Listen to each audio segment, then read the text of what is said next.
A Força Tarefa da Lava Jato no Paraná apresentou nova denúncia contra Lula. O ex-presidiário é acusado de lavagem de dinheiro por doações de 4 milhões de reais da Odebrecht para o Instituto Lula entre dezembro de 2013 e março de 2014. De acordo com a denúncia, foram feitas 4 transferências de R$1 milhão no período. As investigações apontam que o dinheiro tinha origem em contratos obtidos na Petrobras por meio de fraude em licitações. O dinheiro foi descontado do Caixa Geral de Propinas, que a empreiteira mantinha em favor do PT, retirado da rubrica Planilha Italiano, que é aquela referência ao Antônio Palocci, e da subconta Amigo, que era a referência ao Lula.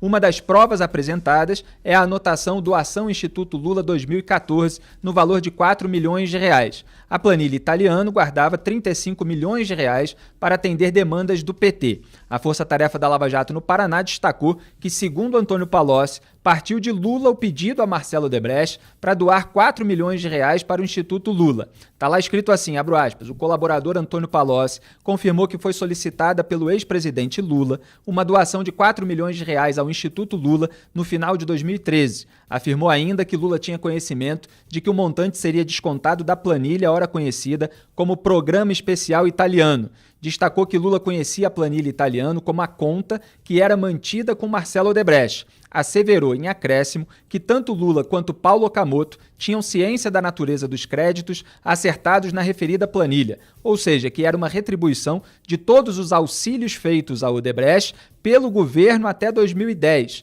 decorrentes de contratos com a Petrobras, Eletrobras, Belo Monte, dentre outros. Palocci e Paulo Okamoto também foram denunciados por lavagem de dinheiro, e Okamoto era o presidente do Instituto Lula. O Ministério Público Federal pede que eles sejam condenados a devolver os 4 milhões de reais aos cofres públicos. Quer dizer, Mário, Odebrecht, mais uma vez ligada ao Lula, e a Lava Jato aí, que está sendo cercada por todas essas frentes aí de políticos, ministros do Supremo, Procuradoria-Geral da República, ainda atirando, né, no bom sentido, quer dizer, trazendo à tona toda essa sujeira. Agora, o Lula envolvido com a Odebrecht e o Toffoli lá no Supremo, que sempre dá o voto favorável ao Lula, também ligado de alguma forma ao Odebrecht. Eu vejo, Felipe, você tem aqui agora, neste momento, você tem a Lava Jato de Curitiba correndo, né, contra o relógio, porque não vamos esquecer que o Augusto Aras estabeleceu que o prazo limite para a Força Tarefa é 31 de janeiro, é muito pouco tempo, né? Então eles estão, obviamente, correndo, né, como podem, né, para tentar apresentar essas denúncias. O que existe, veja, aqui não se trata de condenar antecipadamente ninguém, né? Claro. Mas obviamente, um ministro que é citado pelo Marcelo Odebrecht, num complemento, vamos dizer assim, das investigações que estão no rastro da delação dele, né, que é citado num depoimento a procuradores, né, este ministro, ele pode ser a pessoa mais inocente do mundo, mas ele não pode julgar um caso em que ele esteja citado. Isso não existe. Entendeu? Não existe. O que está acontecendo hoje são coisas que não existem, não deveriam existir. Eu vou dar um outro exemplo, relativo aqui ao ministro Gilmar Mendes. O ministro Gilmar Mendes, conjuntamente com o Ricardo Lewandowski, da segunda turma, eles tiraram o Jucá e o Raupp, né, da Lava Jato de Curitiba e puseram eles na Justiça Federal de Brasília, num esquema da Transpetro. Ele disse que a Transpetro, que é uma subsidiária da Petrobras, Transportes da Petrobras, não tinha nada a ver com Petrobras. Então, assim, olha, eu sinceramente, fica difícil a vida assim, né? Se você eu entrei no site da Transpetro para ver o que estava escrito, estava lá todo o vínculo com a Petrobras, desde o nome. Desde o nome, é uma subsidiária da Petrobras, né? Então, não é, essas coisas não podem acontecer. No entanto, elas continuam acontecendo. Outro aspecto também muito deletério são esses julgamentos em turma. É preciso mudar isso, quer dizer, como é que pode? Você está lá, só tem 4 ministros, porque o Celso de Mello não está atuando, você tem lá 2 contra 2, aí vem a máxima do em dúvida pro réu. Não é assim que as coisas funcionam. Porque, havendo 11 ministros... Havendo 11 ministros do Supremo. Então, assim, tem que levar a coisa para plenário.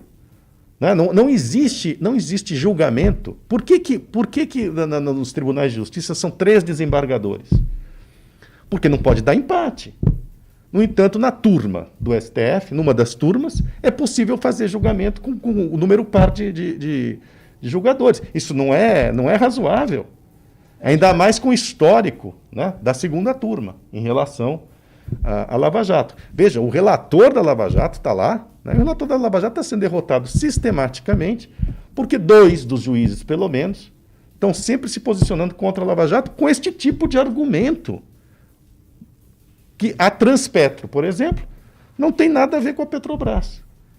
Pois é, relator Luiz Edson Fachin, e há toda essa manobra, essa tentativa lá nos bastidores do Supremo Tribunal Federal de ainda trazer de volta o Dias Toffoli para a segunda turma. Pois é, Quer dizer, eles gostam de formar aquela panelinha libertadora no pior sentido, como eu tenho dito aqui, que é o trio, né? Dias Toffoli, Gilmar Mendes e Ricardo Lewandowski, que é o trio pela impunidade. E aí eles disfarçam essa garantia da impunidade em nome do garantismo, né? Tentando dar um aspecto filosófico àquela proteção dos políticos aliados, dos partidos, dos presidentes que os colocaram lá. Pois é, o juiz pode ter o ponto de vista que quiser, cabe ele interpretar. Evidentemente que existe aí um pendor para livrar alguns malandros, aparentemente, né?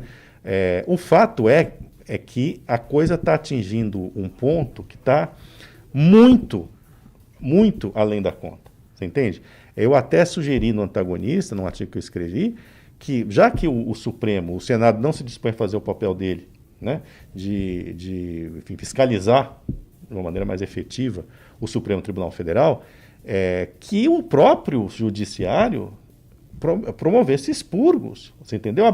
Não abriram um inquérito sigiloso lá de ofício para censurar cidadão, para censurar veículo de comunicação, rede social. Abram um inquérito de ofício, ministro Fux, abra um inquérito de ofício para apurar os desmandos no judiciário, nos tribunais superiores. Porque não vamos esquecer também da última denúncia, baseado na delação do Orlando Diniz, os documentos que ele entregou, que pegou escritórios de advocacia, acusados de lavar dinheiro, certo?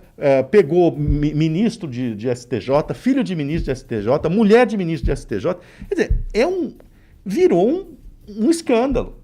Né? Virou um escândalo. Então, é preciso que o próprio judiciário, a melhor maneira de fortalecer o judiciário, os tribunais superiores, é colocando eles à luz do sol. Não o contrário. Veja, nós somos favoráveis, nós somos partidários da democracia. O STF, Supremo Tribunal Federal, Superior Tribunal de Justiça, são instituições essenciais para a democracia. Então, elas não podem estar contaminadas desta maneira. Entende? Ultrapassou, como eu disse, muito o limite. Muito. Exatamente. E além de ter mostrado essa ligação do Toffoli com a Odebrecht, a Cruzoé também havia mostrado, Mário, a amizade íntima entre o Gilmar Mendes e o José Serra, por meio de uma troca de mensagens, também e-mails. É claro que a gente sempre soube que Gilmar Mendes é muito ligado à alta cúpula do PSDB. Foi o Fernando Henrique Cardoso, que é tucano, que é do PSDB, o presidente que colocou o Gilmar Mendes lá no Supremo Tribunal Federal. No entanto, havia ali a documentação, a prova material dessa intimidade. E aí vai o Gilmar Mendes e toma decisões favoráveis ao José Serra. Quer dizer, não há o hábito sequer, em termos de moralidade pública, de se declarar suspeito para julgar um amigo. Felipe, neste caso em especial, o Gilmar Mendes deu uma festa de aniversário para o Serra. O aniversário de 75 anos do Serra foi comemorado na casa do Gilmar Mendes. É brincadeira. Isso não é possível. Olha, atenção. Havia um ministro da Suprema Corte Americana, o Scalia, que ele esteve... Eu contei já essa história. Ele esteve no Brasil, quando morreu já, né? Falecido. O Scalia era um ministro um juiz muito ativo, muito polêmico, era um conservador, né? Ele esteve no Brasil, ainda era juiz da Suprema Corte, morreu o juiz da Suprema Corte. Ele esteve no Brasil, no Rio de Janeiro. Foi convidado para um jantar em homenagem a ele, no Copacabana Palace. Ele pediu a lista de convidados, senhores. Pediu a lista de convidados e encontrou ali um sujeito que tinha uma ação correndo na Suprema Corte. Ele disse, ou vocês desconvidam esse sujeito, ou eu não poderei comparecer ao esse jantar no Copacabana Palace. Para vocês verem o que é de fato um juiz. Se você escolhe ser juiz, desculpe, você não pode ter vida social com quem você julga. Você não pode ter relações com quem você julga. Tem bônus e ônus, né? Tem bônus e ônus, entende? Não é possível uma coisa dessa.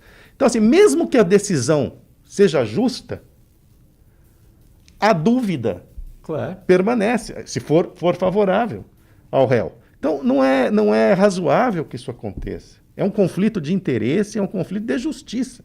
E inclusive, Mário, aqui fazendo uma analogia, um caso parecido com o do João Otávio de Noronha, do STJ, né, que era presidente do STJ, agora no recesso judiciário, deu uma decisão favorável ao Fabrício Queiroz para que ele voltasse para casa, deu lá a fuga premiada à esposa dele, Márcia Aguiar, estava foragida, mas foi mandada para casa para cuidar do marido, veio o Félix Fischer, derrubou essa decisão, veio o Gilmar Mendes, derrubou a do Félix Fischer e manteve a do João Otávio de Noronha com a prisão domiciliar para os dois. E há um vínculo aí do João Otávio de Noronha com os Bolsonaro, por meio de filho, e agora o antagonista deu nessa tarde, que o João Otávio de Noronha estava lá numa festa com o Jair Renan, o filho 04 do Jair Bolsonaro, com a ex-mulher também, a Ana Cristina Vale, e fica toda essa relação que contamina, evidentemente, a percepção sobre o julgamento. E ele vai estar na turma que vai julgar, se não me engano, é amanhã, né, terça-feira, o recurso do Flávio Bolsonaro contra a continuação dessa investigação sobre desvio de dinheiro público, sobre peculato. Então, são esses vínculos que não existe aqui uma moralidade pública muito forte, nem uma cobrança muito forte, muitas vezes. A gente cobra, evidentemente, para que haja o mínimo de separação, né, entre o trabalho e as relações sociais. Tudo é uma questão de ética, né? Principalmente de ética. Né? Que é um artigo em falta no Brasil, sempre foi, mas que ultimamente está realmente muito escasso. O que é importante enfatizar, eu faço questão, Felipe, de dizer, é que ninguém aqui é contra juiz, contra judiciário. Não, é porque nós somos a favor do judiciário é que a gente demanda, né? Eu acho que fazendo eco a muitos leitores e espectadores, né? Demanda uma posição mais firme do próprio judiciário em relação a ele próprio. Olha, o maior inimigo do judiciário hoje, do Supremo Tribunal Federal, não é quem dá matéria, não é o maluco que vai soltar fogos de artifício contra o edifício do STF, não é isso. É o próprio STF, entende? É o próprio STF. Precisa se emendar, precisa se auto-expurgar, entendeu? Não é mais possível a gente continuar uma situação dessa. Corporativismo, né, que é outra praga nacional. É melhor para os jornalistas de verdade criticar os jornalistas de mentira, assim como é melhor para o judiciário criticar aqueles que não estão se comportando da maneira devida.